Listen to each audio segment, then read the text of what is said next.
Cardinal Raymond Burke. 76-year-old Cardinal Raymond Burke of Wisconsin, an outspoken Trump supporter. He's been viewed as a leader of the church's conservative wing and has previously. Cardinal Raymond Burke, a 76-year-old from Wisconsin, has long been recognized as a leading voice of conservatism within the Catholic Church and an outspoken supporter of Donald Trump.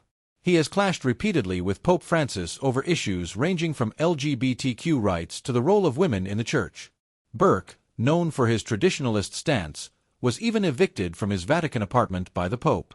Following the recent death of Pope Francis, Cardinal Burke has returned to the spotlight with revelations that have stunned many. Born on June 30, 1948, in Richland Center, Wisconsin, he was the youngest of 6 in a devout Irish Catholic farming family. His father's battle with brain cancer and the presence of a local priest during that time inspired young Raymond to pursue the priesthood. He joined the Holy Cross Seminary at just 14, later studying philosophy in Washington, D.C., and theology in Rome. Ordained in 1975 by Pope Paul VI at St. Peter's Basilica, Burke's journey led him from parish priest to a top Vatican legal authority. Though initially hesitant about canon law, he grew passionate and eventually earned a doctorate, becoming an expert and later the first American defender of the bond at the Apostolic Signatura, the Church's highest court. His influence grew steadily. He became Bishop of La Crosse in 1995, Archbishop of St. Louis in 2004, and was made a cardinal by Pope Benedict XVI in 2010. Known for celebrating the traditional Latin Mass and defending conservative values, Burke argued that pro-choice politicians should be denied communion. But under Pope Francis, who prioritized inclusivity and reform, Burke's views sparked friction. He was removed from the Congregation of Bishops in 2013 and later stripped of his top legal role, assigned instead to a symbolic position as patron of the Order of Malta. Even without an official role, Burke remained a prominent critic of the Pope, opposing pandemic vaccines and publicly suggesting the need to correct the Pope, an unprecedented stance. With Pope Francis's death, Burke's future in the Church is again in question, and some wonder if he could become the first American Pope. His recent statements have reignited interest in his dramatic and divisive career. One major blow came in 2014, when Pope Francis removed him from nearly all of his duties after Burke tried to dismiss an official for approving condom purchases in Burma, a move the Pope rejected. Although technically not a punishment, Burke was effectively sidelined. He continued to speak out, particularly about the Church's sexual abuse crisis, controversially blaming radical feminism and what he termed the homosexual agenda for the scandals. In 2016, Burke boldly challenged Pope Francis by sending a formal letter, alongside 3 other conservative cardinals, questioning the Pope's teachings. Through it all, Burke has remained committed to restoring what he views as the Church's traditional values, even if it means openly confronting the highest authority in the Vatican. Known as a dubia, which means doubts in Latin, Cardinal Raymond Burke and 3 other conservative cardinals sent formal questions to Pope Francis challenging his 260-page document Amoris Laetitia, The Joy of Love, one of the Pope's most important writings. In the document, Francis advocated for a more compassionate and welcoming Church, especially toward those who felt excluded, such as divorced and remarried Catholics. Traditionally, people in such situations, if remarried without an annulment, were seen as living in sin and denied communion. Francis proposed a softer approach, suggesting that decisions could be made privately between a priest and the individual through the internal forum.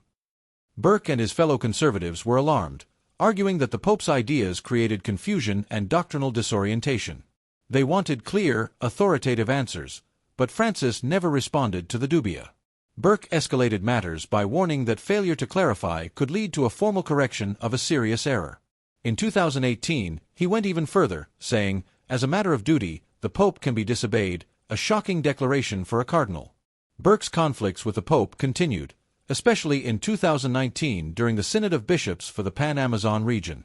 Burke and Bishop Athanasius Schneider strongly opposed its openness to native Amazonian traditions, accusing the Synod of promoting pantheism and contradicting Catholic teachings.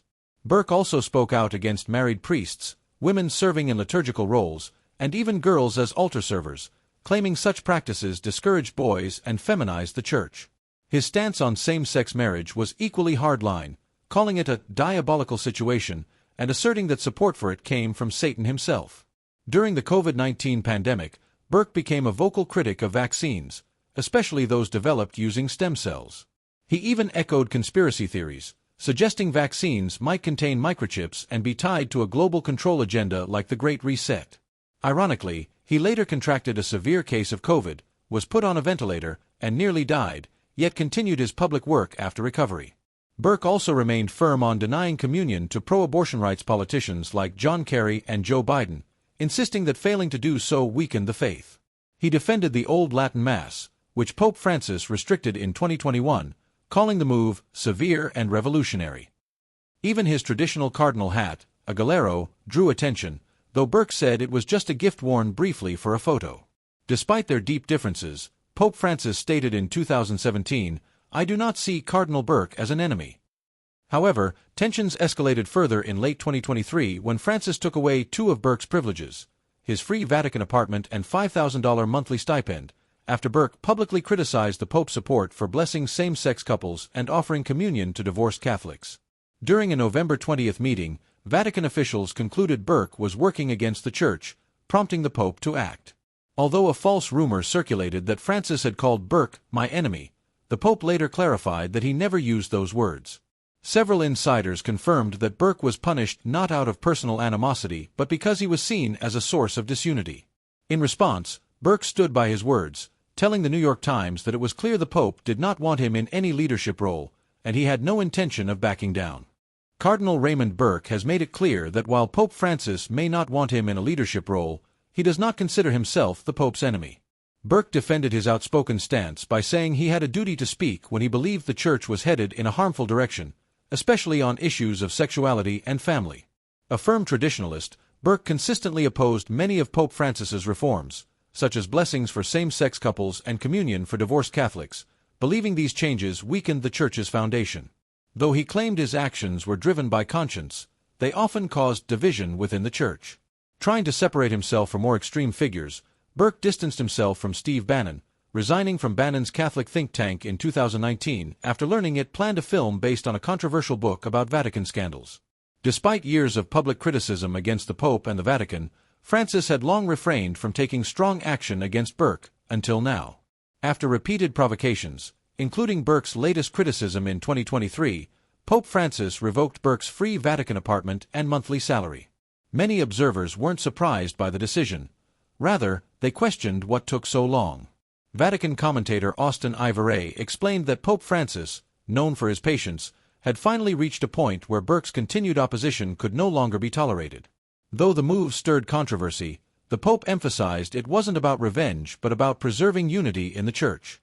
As the Church now faces a future without Pope Francis, who passed away at 88 on Easter Monday, all eyes turn to the upcoming conclave, the secretive process where eligible cardinals will choose the next pope.